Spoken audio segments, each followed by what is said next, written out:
കോഴിക്കോട് വിവിധയിടങ്ങളിൽ അതിക്രമം അഴിച്ചുവിട്ടിരിക്കുകയാണ് CPM. പൂക്കോട് സജീഷ് ഉണ്ണി ശ്രീജിത്ത് മണി സ്മാരകസേവാ സമിതി അടിച്ചു തകർത്ത് കരിയയിലൊഴിച്ചു. തകർത്തത് CPM പ്രവർത്തകരെന്നാണ് ആരോപണം. ഇന്നലെ രാത്രിയിലാണ് സംഭവമുണ്ടായത്. 30 വർഷമായി CPM ഭരിച്ചിരുന്ന വാർഡിലാണ് BJP സ്ഥാനാർത്ഥി സരീഷ് KK ജയിച്ചത്.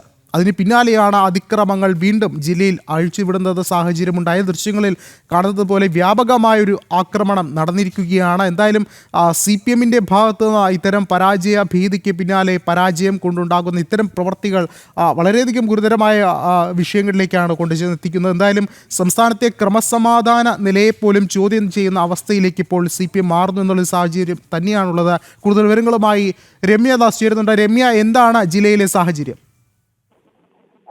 ഗൗതം, തെരഞ്ഞെടുപ്പ് ഫലം പുറത്തു വന്നതിന് ശേഷമാണ് ഇത്തരത്തിൽ കോഴിക്കോടിന്റെ വിവിധ ഇടങ്ങളിൽ നിന്നും ഇത്തരത്തിൽ അക്രമ സംഭവങ്ങൾ ഉണ്ടാകുന്നത്. കഴിഞ്ഞ ദിവസങ്ങളിൽ, അതായത് ഇന്നലെ വൈകിട്ട്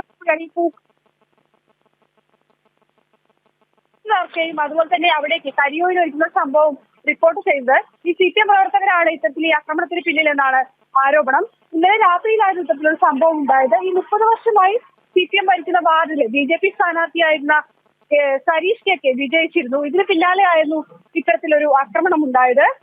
ഈ BJPയും സേവാഭാരതിയുമായി ബന്ധപ്പെട്ട് പോലീസിൽ പരാതി നൽകിയിട്ടുണ്ട്. ഇന്നലെ അതുപോലെ തന്നെ മറ്റൊരു സമാനമായ സംഭവം ഈ കോടഞ്ചേരി, വളയം എന്നിവിടങ്ങളിലും ഉണ്ടായിരുന്നു. ഈ സ്ഥാനാർത്ഥിയുടെ വീടിന് നേരെ ഈ CPM പ്രവർത്തകർ ആക്രമണം നടത്തിയിരുന്നു. ഗൗതം. യെസ് രമ്യ, എന്തായാലും നിർണായകമായൊരു സാഹചര്യം തന്നെയാണ് ജില്ലയിലുള്ളത്. നേരത്തെ സൂചിപ്പിച്ചതുപോലെ വിവിധയിടങ്ങളിലാണ് ഇത്തരത്തിൽ CPM അതിക്രമം അഴിച്ചുവിടുന്നൊരു സാഹചര്യമുള്ളത്. അങ്ങനെയെങ്കിൽ പോലീസിൻ്റെ ഭാഗത്തു നിന്ന് യാതൊരു ഇടപെടൽ ഉണ്ടാകുന്നില്ല എന്നുള്ളൊരു കാര്യം കൂടി എടുത്തു പറയേണ്ടതില്ല. ഇത്രത്തോളം ഗുരുതരമായ സാഹചര്യം ഉണ്ടായിട്ട് പോലും ഒരു സുരക്ഷ പോലും ഒരുക്കുന്നില്ല. അങ്ങനെയെങ്കിൽ CPM ഗുണ്ടകൾ ഇത്തരത്തിലുള്ള ഒരു സാഹചര്യം മുതലെടുത്തുകൊണ്ടല്ലേ ഇത്തരം അതിക്രമങ്ങൾ തുടരുന്നത്?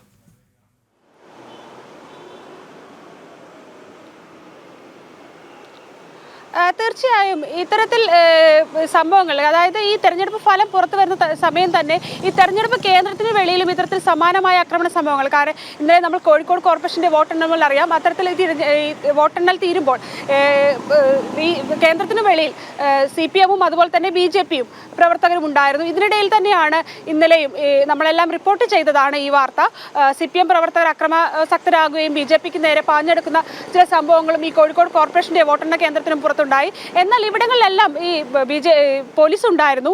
എങ്കിൽ ഈ പോലീസ് നിഷ്ക്രിയരായി നോക്കി നിൽക്കുക മാത്രമാണ് ചെയ്തിട്ടുണ്ടായിരുന്നത്. അത്തരത്തിൽ തന്നെയാണ് ഈ വിവിധ ഇടങ്ങളിൽ ഈ തെരഞ്ഞെടുപ്പ് ഫലം പുറത്തു വന്നതിന് ശേഷം വിവിധ ഇടങ്ങളിലും കോഴിക്കോടിൻ്റെ വിവിധ ഇടങ്ങളിലും ഈ CPM പ്രവർത്തകർ ഇത്തരത്തിൽ ആക്രമണം ഉണ്ടാകുന്നത്. എന്നാൽ ഇവിടങ്ങളിലെല്ലാം തന്നെ പോലീസ് നിഷ്ക്രിയമായി നിൽക്കുന്ന ഒരു ഇതിലൊന്നും ഇടപെടാതെ ഇത് തങ്ങളുടെ ഭാഗമല്ല എന്നുള്ള രീതിയിൽ യാതൊരു ഇടപെടലും CPM പ്രവർത്തകർക്ക് നേരെ യാതൊരു നടപടിയും എടുക്കാതെ നിലനിൽക്കുന്ന ഒരു കാഴ്ച തന്നെയാണ് നമുക്ക് കാണാൻ കഴിയുന്നത്. അതുപോലെ അതിൻ്റെ ഒരു സമാനമായ സംഭവങ്ങളായിരുന്നു ഇന്നലെ വളയത്തും. അതുപോലെ തന്നെ നേരത്തെ ഞാൻ സൂചിപ്പിച്ചതുപോലെ ഇത്തരം വിഷയങ്ങളെല്ലാം കണ്ടുവരുന്നത് നമുക്ക് പറയേണ്ടി വരും. ശരി, രമ്യയാണ് വിവരങ്ങൾ നൽകിയത്.